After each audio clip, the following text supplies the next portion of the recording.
Good morning students. अब तक अभी हमने फर्स्ट चैप्टर के अंदर ऑपरेशन एंड मैनेजमेंट के अंदर क्या क्या पढ़ चुके हैं। अभी हम पढ़ रहे थे एग्रीकल्चरल इम्प्लीमेंट्स, जिनमें कि अब हम प्लफ पढ़ चुके हैं। अब नेक्स्ट आता है हमारा होए। It is a simple tool which is used for removing weeks and for loosening the soil. ये एक सिंपल टूल है, खुरपी जिसे हम बोलते हैं। ये रिमूव करने के, वीक्स को रिमूव करने के, यानी खरपतवार। वीक्स क्या होते हैं? अनवांटेड प्लांट्स जो कि हमारी क्रॉप के साथ उग जाते हैं, उन्हें हम वीक्स कहते हैं। And for loosening the soil, यानी रिमूव करने के लिए वीक्स को रिमूव करने के काम में आता है और लूज सॉइल को रिमूव करने के काम में आता है। जो चीज़ें मैं अंडरलाइन करती हूँ, साथ ही साथ आप भी उन्हें अंडरलाइन करते हुए चलेंगे। तो होए क्या है, एक सिंपल टूल है जिसे हम हिंदी में खुरपी बोलते हैं। क्या काम आती है ये? रिमूविंग वीड्स, वीड्स को रिमूव करने के काम आती है और सॉइल को लूज करने के काम आती है। It has a long rod of would और आयरन। इसमें एक लॉन्ग रॉड होती है, या तो वो किसकी बनी हुई होती है, लकड़ी की या आयरन की।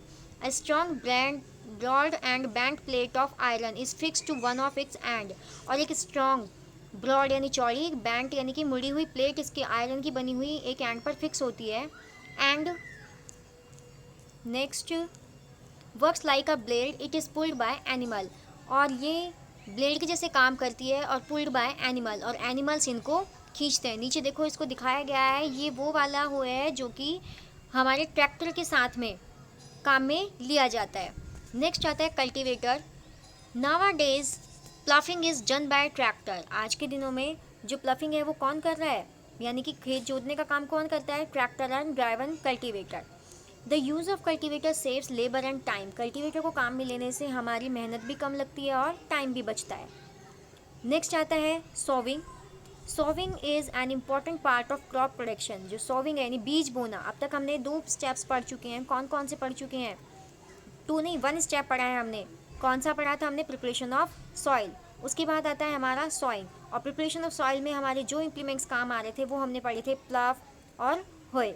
नेक्स्ट जब हमारा आता है sowing.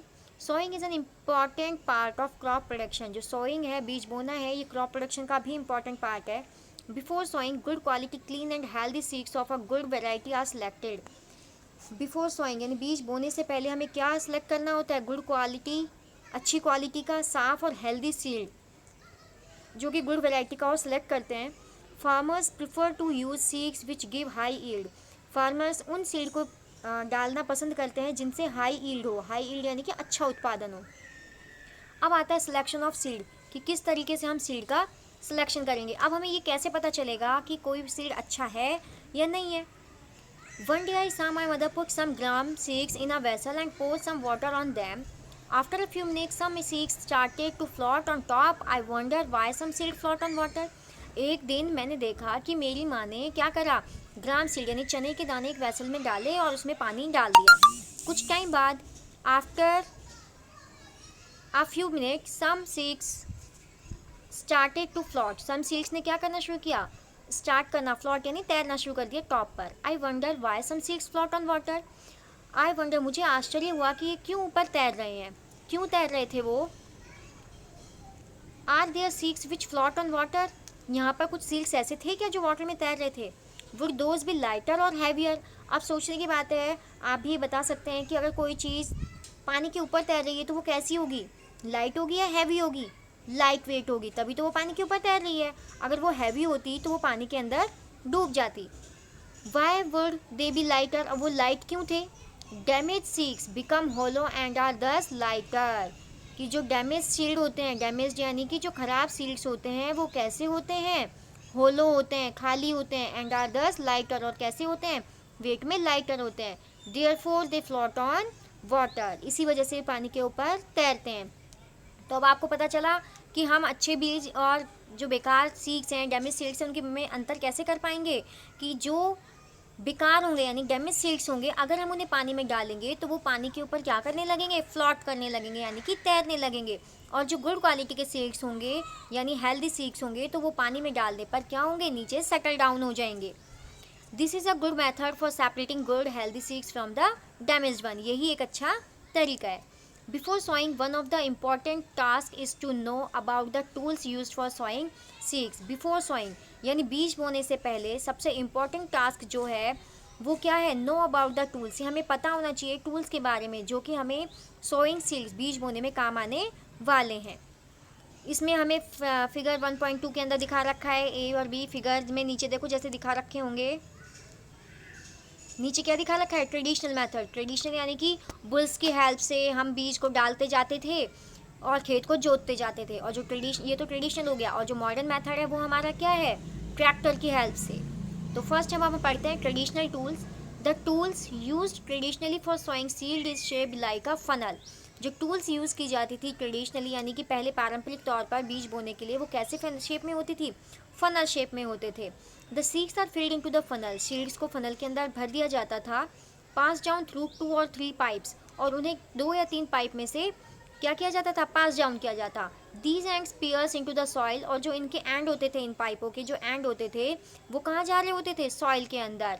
And place seeds there, उनको वहाँ पर प्लेस कर देते।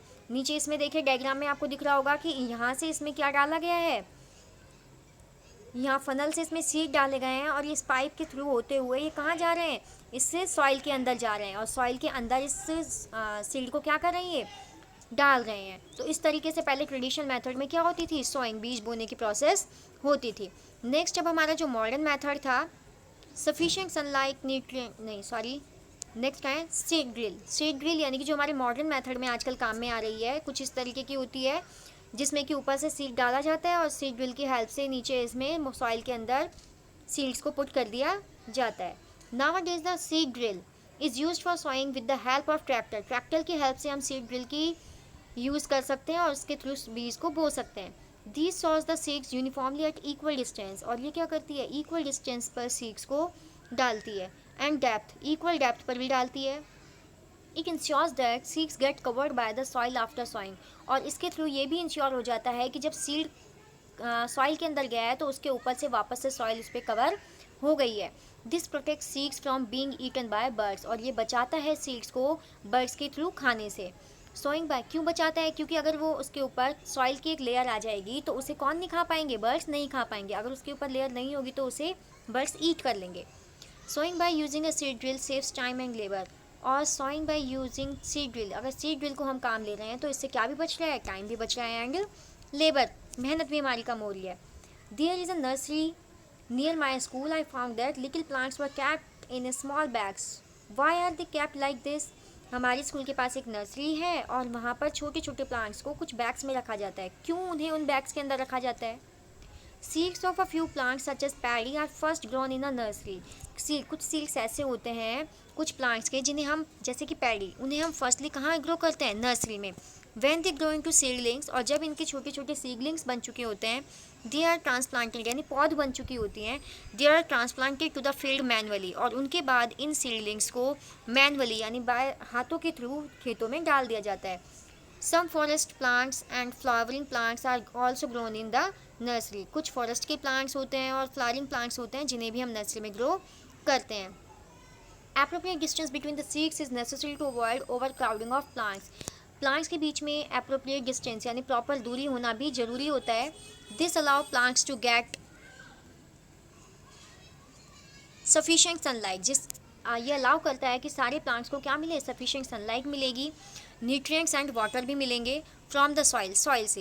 Eight times of few plants many have to be remove to prevent overcrowding, और कुछ प्लांट्स को क्या भी नहीं होगी, हैव टू बी रिमूव्ड, हमें हटाना भी पड़ता है, टू प्रिवेंट ओवरक्राउडिंग। ओवरक्राउडिंग यानी कि अगर एक ही जगह पर बहुत सारे प्लांट उग जाएंगे तो उन्हें ना तो प्रॉपर अमाउंट में वाटर न्यूट्रिएंट्स मिल पाएंगे और ना वो ग्रो कर पाएंगे। तो हमें उनकी ओवरक्राउडिंग को रोकने के लिए कुछ प्लांट्स को हटाना भी पड़ता है। तो स्टूडेंट्स, आज की क्लास हम यहीं पर ख़त्म करते हैं। तो आज का आपका होमवर्क है, कल से हम पढ़ेंगे एडिंग मैन्योर एंड फर्टिलाइजर्स से, और जितना मैंने आज हाईलाइट करवाया था, आपको अंडरलाइन करवाया था, वो सारा आज का होमवर्क है, और साथ ही साथ आपको ये सारा रीड आउट करना है और लर्न भी करना है।